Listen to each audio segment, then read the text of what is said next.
How's it going, everybody? Professor Tatum here with yet another lecture for History 1301. We have a pretty heavy topic today. We're looking at colonial slavery.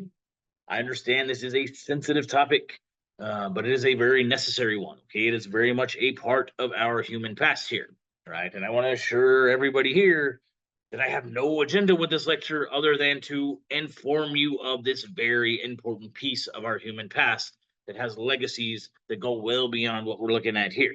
Okay. But I do ask that we all are extra aware of maintaining our empathy as we approach this topic, as we really should be with all the topics we're covering. But here I know there is a lot of sensitivity, meaning a lot of feelings, a lot of opinions, which is totally fine, normal, and human. But we need to be sure that those thoughts, feelings, opinions, etc., are not clouding our ability to see and follow and understand the steps of what's happening here and the actions being taken by individuals throughout this moment in history. I also do want to highlight before we move forward, and I'll get back to this point again later on, that enslaved people are active agents throughout this process. Okay, we're going to see some very demeaning actions being taken against enslaved people, but I want us to still recognize that those are human beings with their own thoughts, feelings, experiences undergoing these actions being taken against them, and that their thoughts, feelings, and actions are just as relevant to our history as those of anyone else. Okay, and the individuals we're looking at here, while they are being heavily demeaned in many ways, and that's very much reality, I want us to understand that should not take away from our seeing them as individuals who do have their own sense of self. All right. So let's go ahead and get started here. We'll be looking at a little bit of context as usual to get us going. Then we'll examine the transatlantic slave trade, looking at the steps of that slave trade and what all it involved. Then we'll look at the traits of slavery in colonial America, focusing in particularly on the form of slavery that was created in the English, later British colonies, and seeing what set it apart from slavery that had been practiced in earlier history and in other places. So slavery, we need to understand, has existed throughout human history, at least as long as written human history, probably much longer. But we need to understand that different groups of people in different places over time have practiced slavery in slightly different ways. But most commonly, what we see if we study history is that slavery is a condition that was normally placed on individuals either as a type of punishment for a crime or perhaps on captives of war or on individuals who were indebted to others in some way. And it was usually a temporary condition placed on individuals that they could somehow eventually earn their way out of. Native Americans, we need to understand, for example, were pretty heavily involved in slavery long before even Europeans arrived in the Americas. Some of them were even involved in the slave trade. I do consider that to be a form of human trafficking. Others may disagree. But groups like the Comanches in the Southwest were certainly involved in the slave trade. One of my great mentors, Dr. Peter Moore, here at our university, has done some studies in which he highlights the experiences of a group known as the Westos in the American Southeast, who were also very heavily involved in slave raiding and trading. But we need to understand that there were some key differences in the status of enslaved people in these indigenous societies compared to those in colonial America. In societies, for example, like the Comanches, individuals being captured and brought into their society could become members of their society, all right, and be seen as equals eventually to the other members of these societies they were joining. Certainly not the case for enslaved people in colonial America, especially in the English, later British colonies. We also need to understand that the demands placed on these indigenous slave markets would lead to much more intense raiding and engagement in human trafficking and the slave trade, because as more and more Europeans are demanding more and more labor and wanting more and more indigenous peoples to serve as that enslaved labor force, that led to these individuals going and raiding more and more individuals, enslaving more and more individuals to try to meet that demand. And on that note, we do need to understand Europeans certainly did enslave masses of indigenous peoples. The Spanish Empire was largely built on the back of the labor of enslaved Native Americans, hence this image here. Over time, Europeans would shift away from enslaving indigenous peoples quite as much and began shifting toward finding alternate routes of servitude to use as the basis of their labor. Some difficulties they noticed with enslaving indigenous peoples. One was that indigenous peoples were far more familiar with the area than not only the Europeans, but also other groups of individuals who they might use as servants or as enslaved people. That also fed into a second problem, that if, for example, some of these indigenous peoples managed to escape from their enslavers and ran away to their local tribe or to their local towns and let their kinsmen know, hey, this European settlement over here had me enslaved and they didn't treat me too nice while I was enslaved there, and they made me do all this hard work and they didn't take good care of me. Well, their kinsmen might not be too happy about that, and that could very well lead to more attacks from local Indian groups. Okay, so that could lead to further problems there as well. Another major issue that Europeans noticed as they enslaved Native American peoples was that they were very prone to, as we looked at, European diseases because they had not had a chance to build immunities to these diseases. So, as they're in close contact with Europeans, that's something they had to constantly be aware of, was the potential of disease spread, which would weaken their labor force here or lead them to die off. So this led over time Europeans to gradually become more and more dependent on enslaved Africans. So there had been enslaved Africans even since the early years of Spanish colonization in the Americas, but they became increasingly the most common form of labor over time. And this was largely linked to the fact that there was certainly a booming slave market in Africa. Okay, so slavery had existed in Africa long before the transatlantic slave trade was created.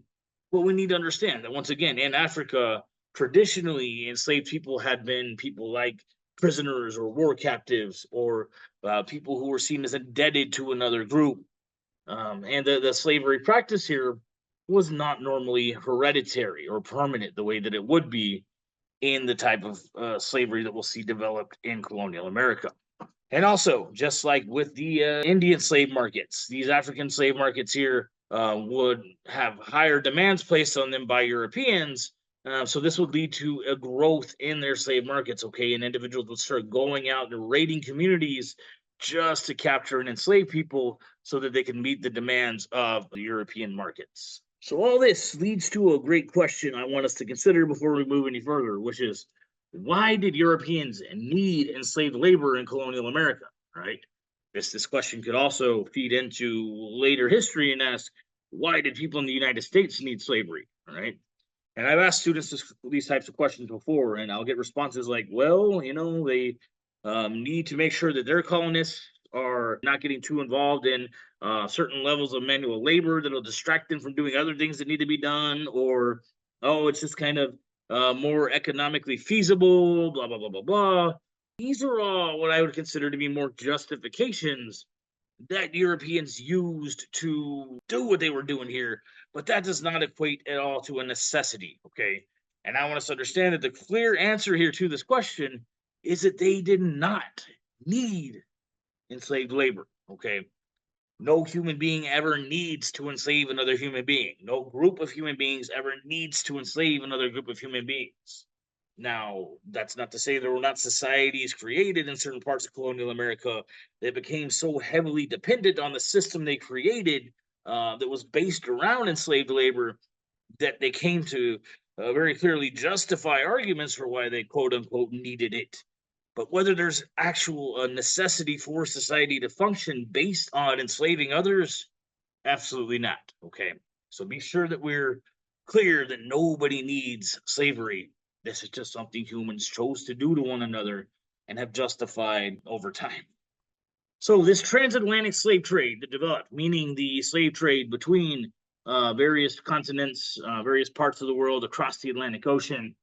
This is linked to what we call that triangle trade, even though it's much more messy than a clean triangle between various parts of the world across the Atlantic. I want us to understand the stages that individuals endured in this transatlantic slave trade.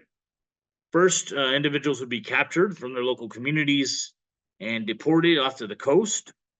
These were usually prisoners of war, but over time, again, as European demands began to increase, these could very well just be individuals hanging out in their local communities who African slave traders would come in and raid, capture, and enslave just so they could sell them. All right. So again, as European demands increased, the slave market within Africa would grow as well. And the tactics carried out to enslave and capture individuals would become a little more intense also. But once people had been imprisoned and deported to the coast, they would be imprisoned here on the coast, endure harsh conditions there in the prisons, as they awaited transportation to the Americas.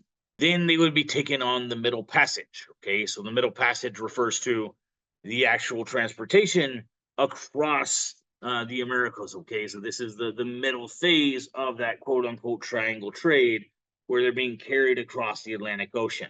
So you guys read a primary source that reveals very accurately, I'd say, on one hand, some of the conditions experienced on these slave ships.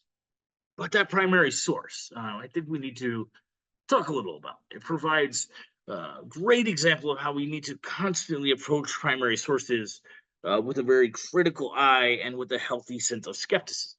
Okay, because this source was written by an abolitionist, meaning an opponent of slavery, who, according to himself, had been enslaved and endured the horrors of the Middle Passage, and later in his life was able to purchase his freedom. And he wrote about his experiences later in his life. Thing is, more recently, historians have discovered evidence that suggests that he was actually born in South Carolina, okay, meaning in the Americas, which would mean that he had never endured this Middle Passage. However, he was an abolitionist. So, on one hand, there we need to be skeptical because, as an abolitionist, he has a clear agenda with what he's writing about. But furthermore, as an abolitionist, he's clearly done some studies on the realities of this Middle Passage, okay? And what we can see from this account that he's written to draw people's attention to the realities here, it does line up with other primary source accounts of experiences endured in the Middle Passage. There are little bits of his source that I question somewhat, primarily his account of the crew on the ship eating fish in front of the enslaved people and throwing their extra fish overboard and not feeding them. We got to remember, okay, using empathy, not sympathy here. Even if we don't agree with this, we need to understand that in the eyes of the ship crew, these people are their commodities, okay? They're trying to put a price on them. And if they're allowing them to starve to the point where they're not feeding them at all and eating in front of them, mocking them, refusing to feed them, that's going to diminish the quality of their product here. Okay. And again, I know it's very difficult to speak of human beings in that sense, and that's nothing I advocate. I'm speaking from the perspective of the individuals we're discussing here. Okay. See, it does seem pretty clear based on records that are available that the crew certainly ate much better than the meager food that they did make sure that enslaved people got, but he didn't just let them starve. Okay. However, there are several elements, though, as I suggested, of Equiano's source that do very clearly line up with what we can see about the Middle Passage. All right, things like it being packed to the brim with people, with individuals being placed in chains, that general sense of dread and despair and fear and uncertainty of what really was going on for the individuals being enslaved on these ships. That stench, the spread of disease, all of those things he described, which, while it doesn't seem there were things he witnessed firsthand, do seem to be very accurate based on other primary source evidence that we do have available. Okay. Very great example there about how we need to be careful with the sources we're looking at, and also that we need to not necessarily discredit sources because they aren't exactly what we thought they were at first glance. Okay. Because they still can provide some realities when compared to other credible source information. But I want us to understand, yes, very difficult conditions here for individuals as they were transported to the Americas in this very inhumane way, very heavily overcrowded. There was certainly disease spread. While they were being fed somewhat, there does seem to be some sense of hunger. And we know that thousands of individuals never even made it across this Middle Passage, okay? Because it was a very, very deadly experience for individuals to endure. But once individuals arrived in the Americas, they would be auctioned and sold off as property. They were legally viewed as property. And they were usually sold first to slave trading companies. And those companies would pick certain individuals from those who they purchased and put them through this process known as seasoning. So seasoning refers to this process in which an individual would be made into a more again, using empathy, not sympathy here. My goal is not to take away anybody's agency or humanity, but we need to understand that the perspective here was to create a more valuable product of this individual, okay, to make them more marketable. That was the purpose of this process of seasoning. And that included things like replenishing their health, helping them eat enough that they were getting to a weight where they could have some sense of strength to do certain types of work.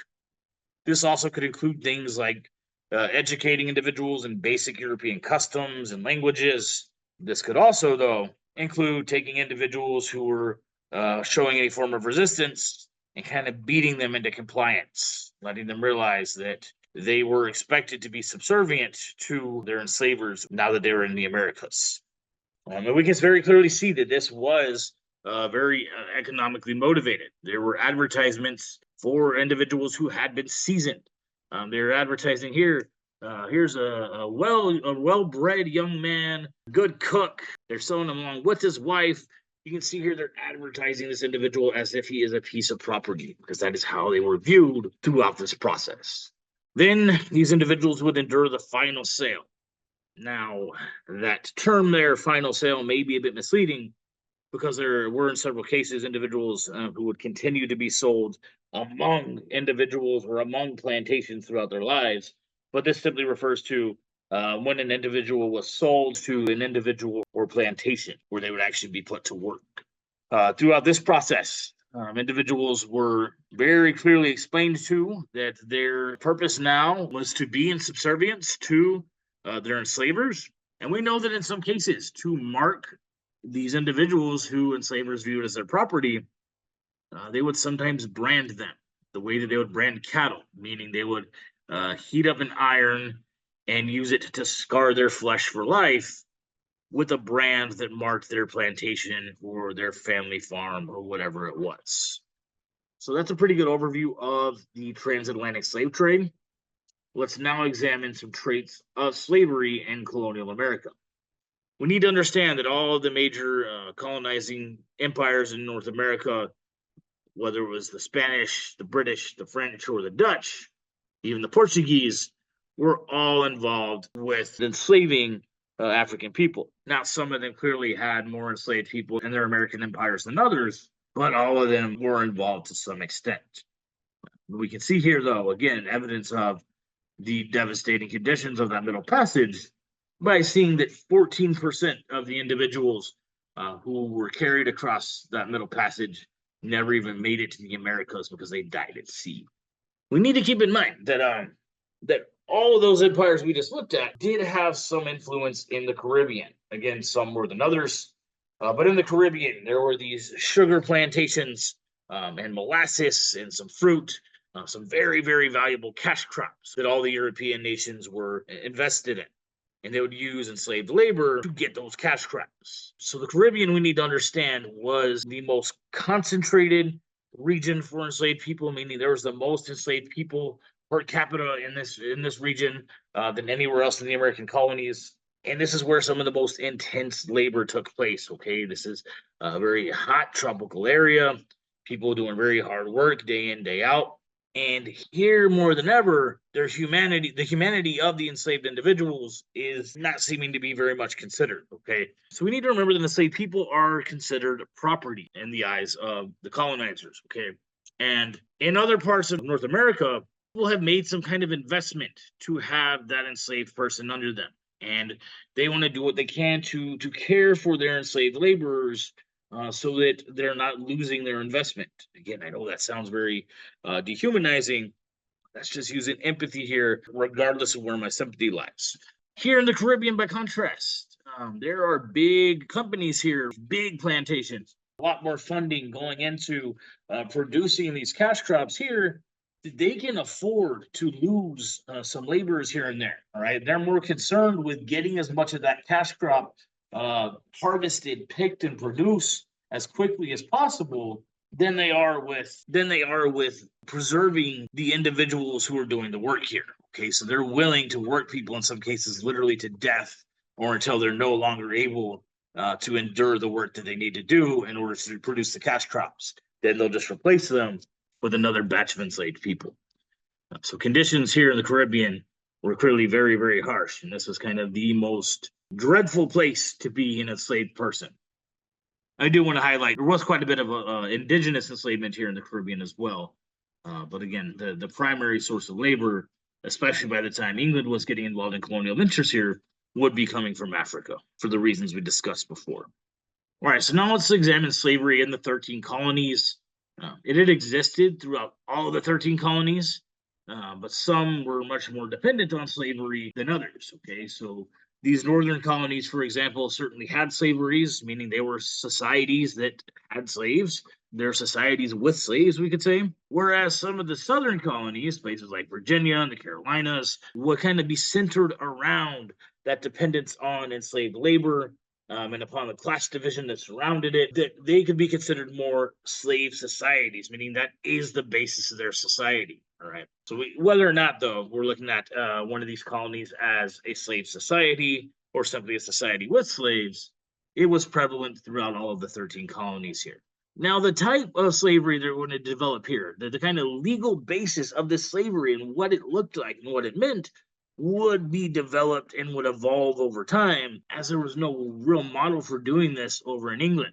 There had certainly been slavery in England, but there was no legal precedents in place, meaning no set of slave codes or anything like that in England, kind of defining what slavery really looked like, and what restrictions were placed where and what rights were given to who or anything like that. So that was all kind of created here in the Americas. We need to understand that the laws that were created regarding slavery were far more concerned with the economic rights of enslavers than they were about the humanity of the enslaved individuals. Because remember, the law did not recognize that humanity at all, and in fact, it declared enslaved people to be legally defined as property. We also need to understand that this type of slavery developed in the 13 colonies, really throughout European American empires, was clearly based on racial distinctions. Okay, they're bringing people in from Africa who are dark skinned, and this made it much more difficult for them to ever have a chance of kind of blending in eventually into the higher levels of society. Okay, so if they ever managed to overcome their condition of servitude, there was still a clear distinction between who was who on the socioeconomic ladder. All right. That was a real issue we saw with indentured servitude. People being brought primarily from Western Europe looked a lot like the people who they were serving.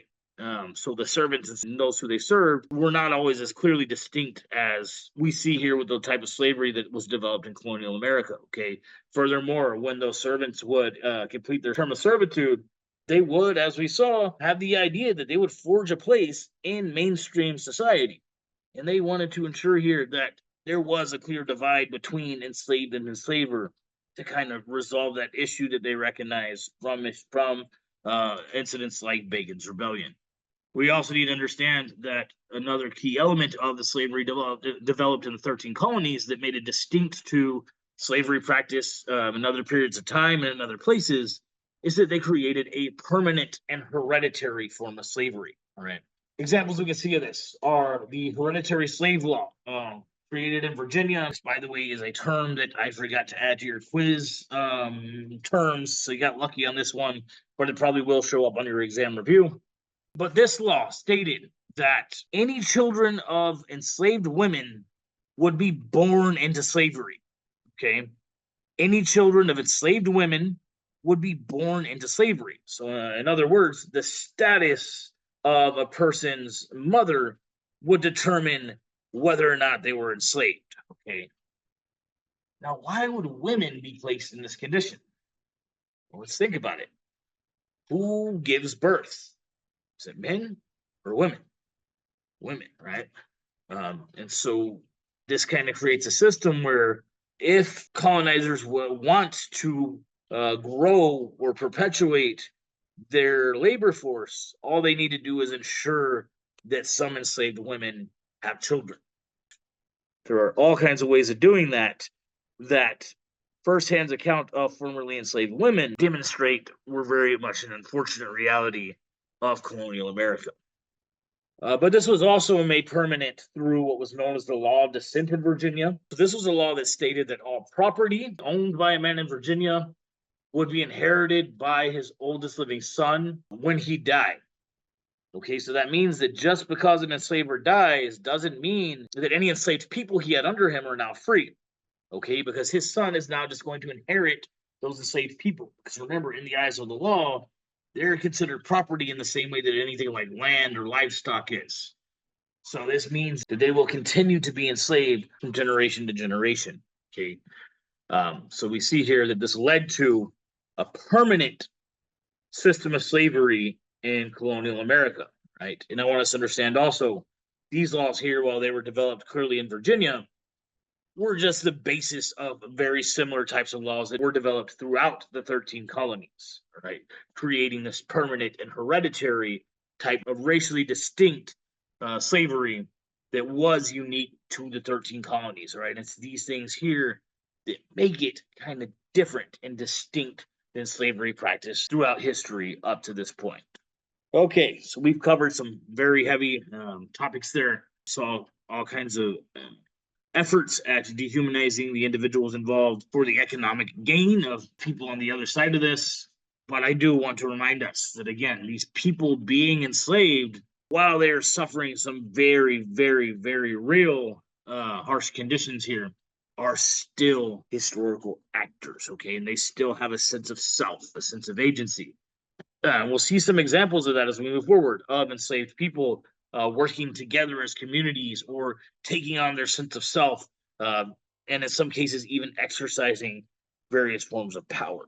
Okay. All right, guys, I'd like to wrap up by considering a bird's eye view, big picture of the impacts of early English colonization on North America. We've already considered this with Spanish and French colonization. Now, English colonization comparatively, if we look back to our previous lecture and into this one, we can see there were several impacts. Okay, so for example, during their founding of Jamestown, with the economic interests of the Virginia Company, English colonists wound up bringing tobacco to the region, right? Producing this very valuable cash crop that would grow not only throughout North America, but would be profitable around the world. They also brought much larger numbers of colonists into North America than either Spain or France had. They were also interested in much larger settlement. They had significant expansion, which of course led to consistent conflict with Native Americans. Also, to meet the demand for labor that they had as they were growing tobacco, they began importing a whole bunch of indentured servants into North America, right? Then eventually, following the events of Bacon's Rebellion and recognizing the potential downside of indentured servitude, they began depending more primarily on enslaved African labor. Thus, they created this new system of slavery in North America that was very distinct from slavery that had existed in any other place or any other time, in the sense that it was hereditary, permanent, and heavily based on a racial division. Now, we also see through events like Bacon's Rebellion that the English were more than willing to fight with Native Americans, right? They were willing to go in and kill, kick people out of their homes, do whatever they needed to do, all based around their ideas of cultural superiority. And as we'll see moving forward, they will continue to have contests for power with Native Americans throughout their colonial empire. But I just wanted to kind of see here big picture of English colonization. And what we've looked at here in this lecture in terms of the system of slavery developed within England's 13 colonies absolutely fit within this topic here. All right, I'm going to go ahead and wrap up with that. Please let me know if you have any questions. Otherwise, this is it for now. Over and out.